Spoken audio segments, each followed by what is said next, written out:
Right now, over 1,700 firefighters are on the ground across the United States, fighting a war that never stops.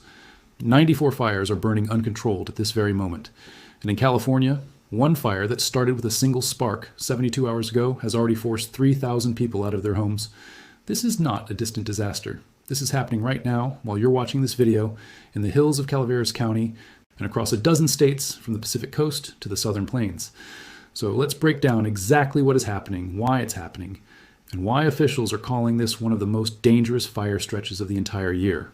We're going to start with the big picture because you need to understand just how stretched the country's firefighting resources already are before we zoom into the fire that's making headlines today.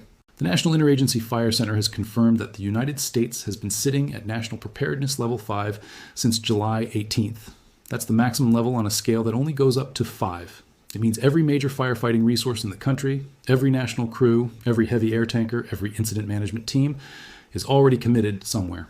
There is no reserve sitting on standby. When a new fire ignites right now, it is competing for help with dozens of other fires that are already burning out of control. As of August 5th, there are 94 uncontained large fires burning across the United States. Uncontained. Not fires that are almost out, not fires that firefighters have wrapped a line around. 94 fires that are still actively growing, still actively threatening land, homes, and lives. To fight them, more than 2,700 personnel are deployed nationwide, pulled from every corner of the country, and, as we'll get to in a moment, from other countries as well. Think about what that actually means logistically. Every one of those personnel needs equipment, transportation, food, water, medical support, and rest rotations. Every engine needs fuel and maintenance in the field. Every helicopter and air tanker needs a flight crew, a maintenance crew, and a steady supply of retardant or water source nearby. When you're coordinating that across 94 separate incidents simultaneously, spread across multiple states and time zones, you start to understand why officials describe Preparedness Level 5 as an all-hands, no-reserve situation. There simply isn't a deep bench left to call on if something new and severe breaks out somewhere unexpected. Now look at the year so far, because the numbers tell a story on their own. In 2026, so far, there have been 45 to 184 fires nationwide, burning a combined 44 million acres. Compare that to the 10-year average of roughly 35,000 fires and 8 million acres burned by this point in the season, and you can see just how far above normal this year has become. That's not a small variance. That's tens of thousands of additional fires and over 1.5 million additional acres burned compared to what's typical. This is shaping up to be one of the most severe fire years in recent memory, and we're still in early August, with the hottest, driest stretch of the season still ahead. While California is going to be our main focus today, it is not actually the most active fire region in the country right now. That title belongs to the Pacific Northwest. Oregon alone has 32 uncontained large fires burning within its borders. Washington has 16. Combined, that's 48 major fires across just those two states, an extraordinary concentration of fire activity in one region. Let's look at some of the individual fires driving that number, because the scale of some of these is almost hard to comprehend. In Washington, the Slahen fire has grown past 117,000 acres and sits at just 9% contained. Not far away, the Little Giant fire has already surpassed 70,000 acres, and containment on that one is still at 0%. Zero, meaning firefighters have not yet been able to establish a single controlled line around its perimeter. Move south into Oregon, and the numbers get even more staggering. The Big Grass Fire has burned 346,000 acres. To put that in perspective, that is a larger area than the entire city of Los Angeles. One fire, larger than one of the biggest cities in the country. Meanwhile, the Roe Creek Complex in Oregon stands at 325,000 acres. But there's some better news there, with containment at 57%, showing real progress after what has clearly been a long and difficult fight. And it's not just Washington and Oregon. In Idaho, the Tartar Fire has reached 138,000 acres. Across these 3 states alone, we are talking about nearly 1 million acres of active or recently active fire, testing every available resource these agencies have. These aren't just numbers on a map. Every one of these fires sits near communities, watersheds, timberland, and critical infrastructure. Fires of this size generate their own weather. They can produce towering pyrocumulus clouds, erratic wind shifts, and fire whirls that make behavior almost impossible to predict hour to hour. Crews assigned to fires like the Big Grass Fire or the Slahen Fire aren't just building containment lines, they're constantly reassessing escape routes, safety zones, and evacuation timing for nearby towns, because a fire of that scale can shift direction with very little warning. To respond to this, 27 complex incident management teams are currently deployed across the country, coordinating thousands of personnel, aircraft, and equipment across multiple fires simultaneously. And because domestic resources are stretched so thin, international help has arrived. Firefighters from Australia and New Zealand are on the ground right now, working alongside American crews. These are experienced wildland firefighters who understand exactly what they're walking into, and their presence tells you just how serious officials consider this moment to be. On top of that, 4 military C-130 aircraft have been converted into air tankers through the MEFFS program, the Modular Airborne Firefighting System, and activated to support suppression efforts across the West. When the military starts flying air tanker missions, that's a clear signal of just how much firefighting capacity is needed right now. So what's the weather doing to make all of this worse? Across California and the Great Basin, extreme heat is continuing, with relative humidity sitting at just 4 to 10% along the Sierra front. To put that in context, that's desert-level dryness, conditions where vegetation can ignite and spread fire with almost no resistance. Add in breezy west winds running 12 to 20 miles per hour with gusts up to 30, and you have exactly the kind of conditions that push fire fronts forward fast and unpredictably. Overnight, when firefighters usually get their best opportunity to make progress because cooler, damper air normally slows fire behavior, humidity is failing to recover above 30% at most mid-slopes and ridges. That means there's no meaningful overnight break for fire crews. The fire barely slows down, even after dark. On top of the fire danger itself, poor air quality is spreading across the Pacific Northwest and the Great Basin from heavy wildfire smoke. If you're in one of these regions and you're in a sensitive group, anyone with asthma, heart conditions, older adults, young children, officials are asking you to limit your time outdoors right now. Smoke from fires burning at this scale doesn't stay local either. It can travel hundreds of miles on upper-level winds, dropping air quality in cities and towns that are nowhere near the actual flames. So even if you're not close to any of these fire perimeters, it's worth checking your local air quality index over the next several days, because smoke plumes from fires this large have a way of showing up in places you wouldn't expect. Now let's zoom all the way into the fire that's our lead story today, the Gann Fire in Calaveras County, California. This fire ignited on Monday, August 3rd at 5:27 in the afternoon near Valley Springs in Calaveras County. The specific location was Hogan Dam Road and Gann Road, just southeast of New Hogan Lake, tucked into the Sierra foothills. CAL FIRE has since confirmed the official cause, equipment use. This is now formally on the record as a human-caused fire, not a lightning strike, not a natural ignition. A person's equipment started it. Investigators identified the man responsible as 65-year-old Herbert Wayne Smith. According to the investigation, Smith was operating spark-producing equipment in dry vegetation without complying with California's fire prevention requirements. He had not cleared the flammable brush around his work area, as required by law. He did not have the mandated firefighting tools on hand in case something went wrong.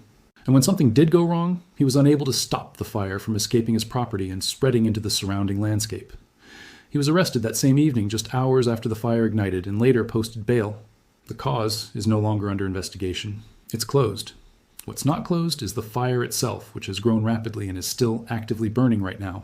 It's worth sitting with that for a second. California has some of the strictest fire prevention rules in the country for exactly this reason. Requirements around clearing vegetation, keeping tools on hand, understanding red flag conditions before operating spark-producing equipment.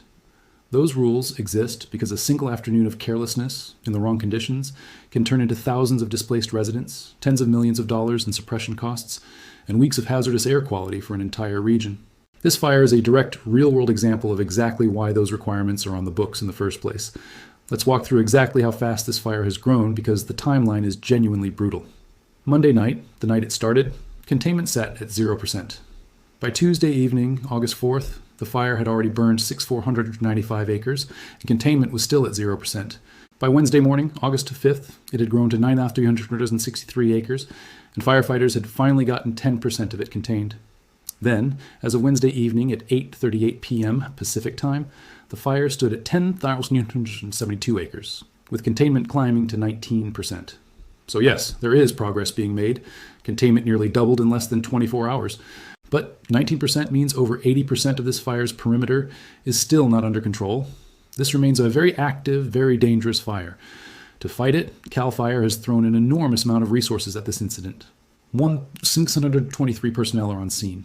That includes 50 engines, 8 water tenders hauling water to remote areas without hydrant access, and 4 helicopters conducting water and retardant drops from the air. On the ground, 16 bulldozers are carving containment lines through rugged, difficult terrain, supported by 16 hand crews doing the grueling, direct work of clearing vegetation and reinforcing those lines by hand. In under 48 hours, aircraft assigned to this fire have dropped 491,000 gallons of water, plus another 234,000 gallons of fire retardant. That is an extraordinary volume of aerial suppression in an incredibly short window of time, and it reflects just how aggressively this fire is being attacked from above while ground crews work below. To put those numbers into perspective, an average backyard swimming pool holds somewhere around 20,000 gallons of water. That means aircraft have dropped the equivalent of roughly 25 full swimming pools worth of water onto this single fire in under 2 days, on top of thousands of gallons of retardant designed to coat vegetation and slow the fire's spread even after the water evaporates. And every one of those drops requires a pilot flying low in smoke-filled turbulent air, timing the release perfectly to support the ground crews working directly below them. Cal Fire Incident Management Team 6, one of the state's most experienced management teams, is now fully in command of the response. And on the financial and logistical side, Governor Newsom has secured a federal fire management assistance grant from FEMA specifically for this fire. That grant reimburses 75% of suppression costs for local, state, and tribal agencies involved in the response. This is actually California's third such federal grant issued in 2026 alone, which tells you something important on its own, that this is already the third fire severe enough this year to warrant that level of federal financial support. Now let's talk about who's actually being affected on the ground, because this is where the human impact becomes very real. As of CAL FIRE's official update at 8:38 p.m. Pacific on August 5th, there are mandatory evacuation orders in place, meaning leave immediately, don't wait, don't pack slowly. These orders cover the east side of New Hogan Lake, stretching from Valley Springs north toward the Calaveras County Airport and west toward Angels Camp, extending south as far as Salt Spring Valley Road and the Salt Spring Valley Reservoir. Officially, these mandatory zones are designated CCU 109, CCU 110, Alpha, CCU 130 Bravo, CCU 139, CCU 140, and CCU 147. If you live anywhere near Hogan Dam Road, New Hogan Lake, or anywhere in that surrounding corridor, do not guess whether your address falls inside one of these zones.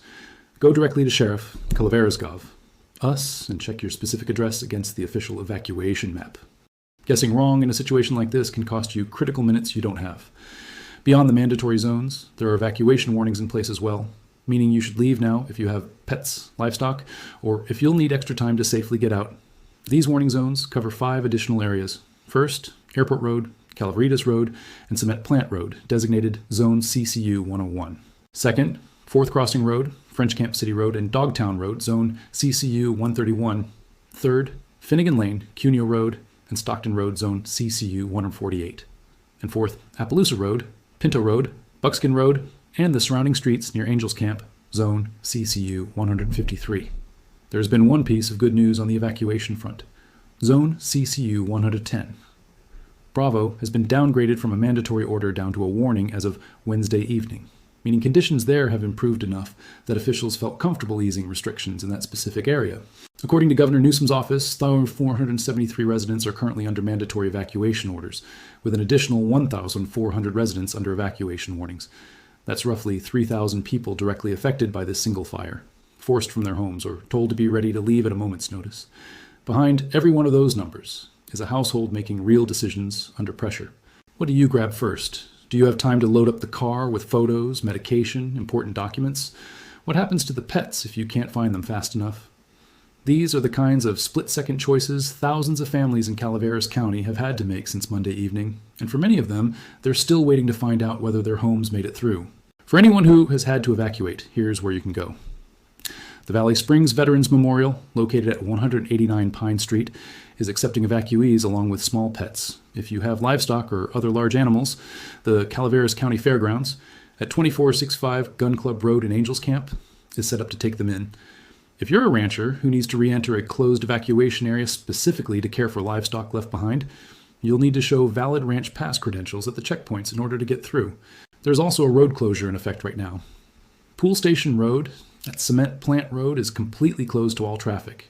If you need more information, there's a dedicated GAN Fire information line you can call, 209-754-5527. And if you want to make sure you receive real-time evacuation alerts going forward, sign up directly at Sheriff. Calaveras Gov.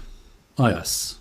Schools in the Calaveras Unified School District were closed on Wednesday, August 5th. Due to smoke and air quality concerns, they are set to reopen Thursday, August 6th. though outdoor activities will be modified as needed depending on how conditions look that day. If your family has been displaced by this fire, school officials are encouraging you to contact your child's school directly so they can connect you with student support services. Here's a detail worth explaining clearly because it might look alarming if you don't understand what's happening. Firefighters are currently conducting what's called a firing operation. This means they are intentionally burning fuels ahead of the main fire's line to create a buffer zone, essentially removing anything left for the wildfire to consume once it reaches that area. It's a standard, well-established suppression tactic used specifically to stop or slow a fire's advance. But it does have a side effect. It generates additional smoke in the surrounding area, on top of the smoke already coming from the main fire itself. So if you're in Valley Springs, San Andreas, or Angels Camp right now, expect the air quality to be unhealthy over the coming days. Keep your windows closed. If you have an N95 mask, wear it if you're going to be outdoors for any length of time. And if you have access to air conditioning or a HEPA air purifier, now is the time to run it, both to protect your lungs and to give yourself some relief from the heat. If you don't have access to either of those, consider spending time indoors at a public library, community center, or shopping center during the hottest, smokiest parts of the day. Prolonged exposure to both extreme heat and wildfire smoke at the same time puts real strain on your body, especially your heart and lungs, even if you feel fine in the moment. It's the kind of combined stress that tends to catch up with people gradually rather than all at once. Let's talk about what's coming next, because unfortunately the forecast does not offer much relief. The Weather Prediction Center's extended discussion, issued August 5th, states plainly that the heat wave continues through the weekend across the southwest. An upper-level high-pressure system is lingering over the region and is then expected to expand eastward, which means fire weather conditions are going to stay dangerous well into next week, not just through the next day or two. For the Gan fire specifically, there's no rain in the forecast. Temperatures are expected to stay above 100 degrees Fahrenheit through at least the weekend. Relative humidity is projected to remain critically low, somewhere between 4 and 15% across much of California and into the inland northwest. And that poor overnight humidity recovery we talked about earlier, staying below 30% at ridges and mid-slopes, means fire crews still won't get any meaningful nighttime reprieve. The fire simply doesn't calm down after dark the way it normally would under healthier conditions. Zooming back out to the national picture, the National Interagency Fire Center's August fire outlook confirms above normal significant fire potential across the entirety of the Pacific Northwest. That elevated risk isn't contained to just Oregon and Washington either. It stretches all the way from central Utah and northwest Colorado, clear across to the Oregon and Washington coastlines. This is a regional problem, not an isolated one. Part of what's driving all of this is the setup California and much of the West entered this fire season with. California went into 2026 with minimal Sierra Nevada snowpack and persistent statewide drought conditions already in place. Less snowpack means less water stored in the mountains to feed streams and keep vegetation moist through the dry season. Combine that with ongoing drought, and you get a landscape that was primed to burn before the season even really got started. CAL FIRE's season data puts this in perspective at the state level. So far in 2026, there have been 1,720 fires statewide, burning a combined 53,000 acres. Here's the number that really stands out. The Gan fire alone accounts for over 10,000 of those 53,000 acres. One single fire, responsible for roughly a fifth of the entire state's burned acreage so far this year. That's how significant this particular incident is within the broader context of California's fire season. And keep in mind, this is still early August. Historically, California's fire season doesn't peak until late summer and into early fall, when vegetation has had months to dry out and offshore wind events start to arrive. If a single fire can already account for a fifth of the season's acreage this early, with the driest, hottest weeks still ahead, and no significant rain expected anywhere on the horizon, it raises real concern about what the rest of this season could still bring, both in California and across the broader West. So, what should you be watching over the next 24 to 48 hours? Let's go region by region. In Calaveras County, California, keep monitoring the evacuation zones through CAL FIRE. Sique Agavus. This fire remains active, and containment, while improving, is still far from complete. Across the Sierra foothills and Central Valley, both air quality and extreme heat represent serious health risks right now. So limit outdoor exposure where you can, especially during peak afternoon hours. In the Pacific Northwest, specifically Oregon, Washington, and Idaho, this remains the nation's most active fire region, with multiple large fires continuing to threaten communities across all three states. In the desert Southwest, cities like Phoenix, Las Vegas, and Palm Springs remain under extreme heat warnings according to the National Weather Service. Along the South Carolina coast, extending through the Central Plains and into the Mississippi Valley, there's a slight risk of excessive rainfall according to the Weather Prediction Center's Day 1 outlook. a very different weather story than what's happening out west. In north and central Texas, a heat advisory remains in effect, with the heat index expected to reach somewhere between 100 and 105 degrees Fahrenheit through the week. And in New Mexico and southern Colorado, watch for dry lightning and isolated thunderstorms today, the kind of storms that bring lightning strikes without much rainfall to go with them, which is exactly the combination that can spark brand new fires in already parched landscape. Let's bring this back to where we started. 19% containment in under 48 hours is genuinely the result of intense, coordinated work from over 1,600 firefighters on the GAN fire alone, backed by aircraft, dozers, and hand crews pushing hard around the clock. But with no rain in the forecast and persistent extreme heat expected to continue, this fire, and the dozens of others burning across the country right now, will continue to demand full attention from every level of the emergency response system. It's also worth remembering just how much coordination sits behind a number like 19%. Containment doesn't just mean firefighters dug a line and walked away.